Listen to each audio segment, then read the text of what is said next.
Okay, so me and Josh are on the way to a show this evening. As you can see, the camera is really blown out. This is, yeah, really bright. But if anybody's got anything they'd like to say, hello. So we're doing what's called a dep gig tonight. That me and Josh, we usually play with a band called the GoBots, and we're playing with AN Other Band. We've been asked to drop in, and it's going to be an interesting one, isn't it? Yes. Of course, Josh has to focus on the road. I'm not driving. This being the UK, I'm on this side of the road. I don't have a steering wheel, so don't worry.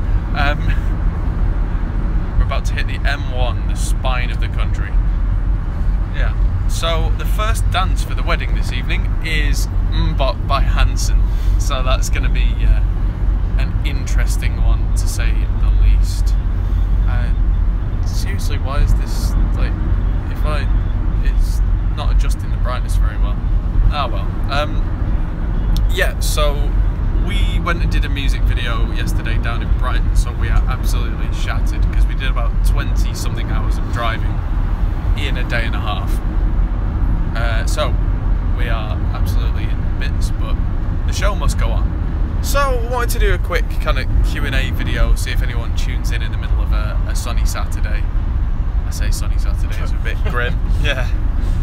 And see if anybody's got any questions about audio production, and if not, I'll try and tell you where we're at with the channel, because it's been a bit quiet last week or so. Not too many videos coming out.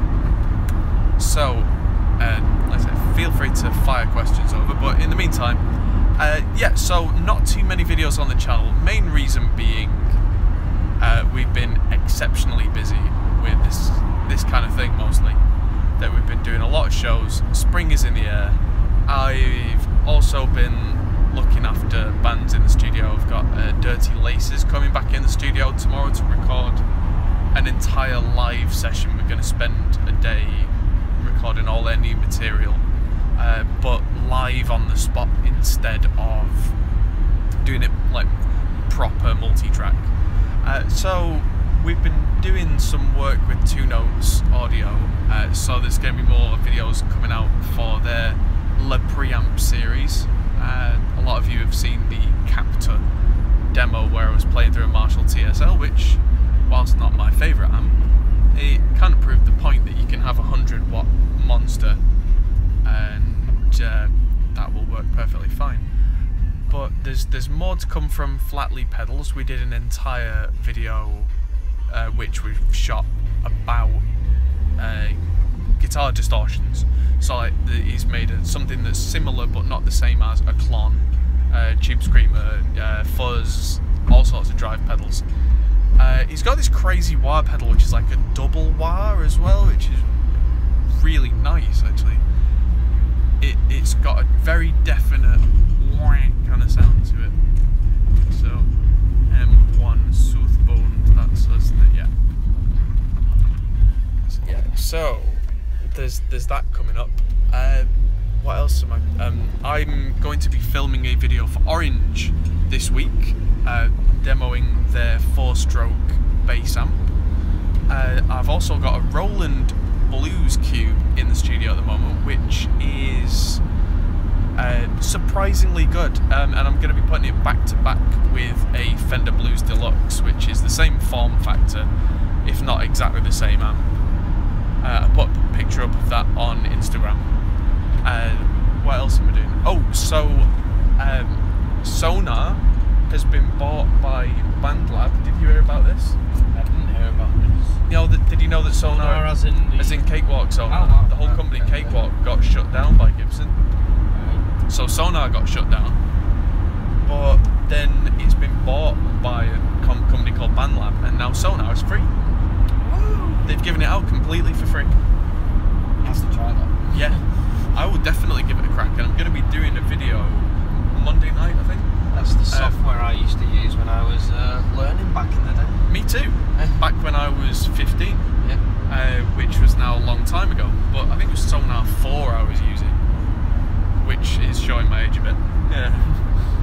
But I went from Sonar to Cubase to Pro Tools to Reaper, and quickly I'm going to go back to Sonar. I mean, the fact that it's free now, that's a big deal. But I think they're using that as a platform, because they already have BandLab, have their own DAW, just called BandLab. It's browser based. Oh, online. Yeah, so it's just in a web page. Like a cloud. Yeah, so it's all cloud based. So apparently the whole band can work on something at the same time live. So that's what I reckon they're going to do with Sonar. Is they're going to build all that in. Yeah, very interesting.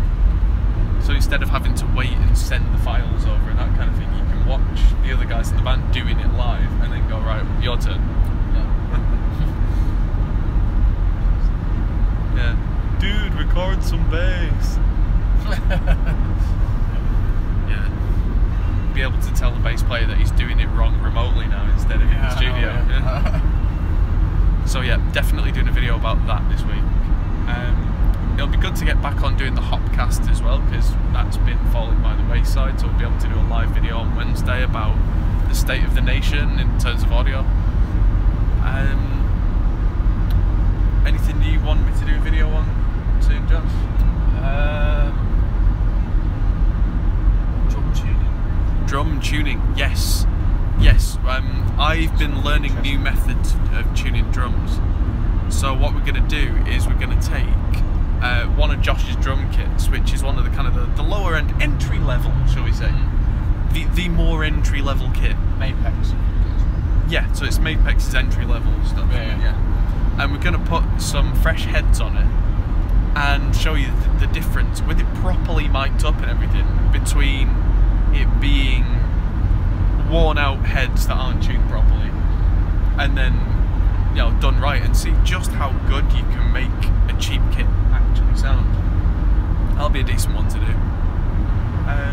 What else? Because there's so many videos I've got ideas on. I'm gonna do a quick talking head video about patch bays and whether you should actually bother with them. Because for me, you shouldn't bother. Unless your studio is that massive that you physically can't get around the back of all your gear. It's just more cables, it's more points of failure, it's more to go wrong. I mean, people think, oh, patch bays, they look cool. Yeah, massive pain in the backside. What say you? Yeah, they look cool, but that's about it. Yeah, that's the thing. They were really useful in old studios, like when everything was built into the walls. Yeah. But you don't need it. They look cool, but look messy at the same time. Yeah. Oh, look at all these cables. I wouldn't know. I can imagine it being a nightmare if one of them breaks. Oh god, yeah. Which one is it? I've had before like ground loop issues and stuff where it's turned out to be the patch bay.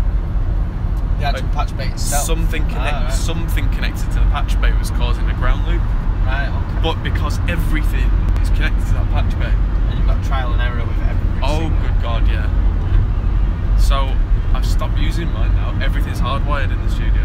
And it cost me a bit more to get everything just wired in point to point, but no failures. Would you get a better signal? Arguably, if your patch bay's clean, if your cables are decent, it shouldn't be any different. Yeah. But it's more points of failure. Yeah. So it's more chance of having a slightly broken cable. You know what slightly broken cables are like? They're the worst. The beauty of the rack space saved. Yeah. Yeah. But yeah, there's so much coming up. When I actually get some time to film and edit all these videos, that will be a beautiful thing. But if no one's got any questions, then it is time for us to depart, and we will see you on the channel very shortly. So, depending on how much setup time we have tonight, I might do another quick live video about some of the updates that we've got with the live rig. Like, I've got the 2 Notes bass live. Yeah. We've got Axe effects as well. We've got the Axe, which we're going to be, if we find time again, uploading the Celestion impulses into your Axe. Yeah. See the difference, see if it really makes that difference live. Because I think it will. Yeah, I do. Yeah, so there's lots for us to go at. So yes, thank you everybody for watching, and we will see you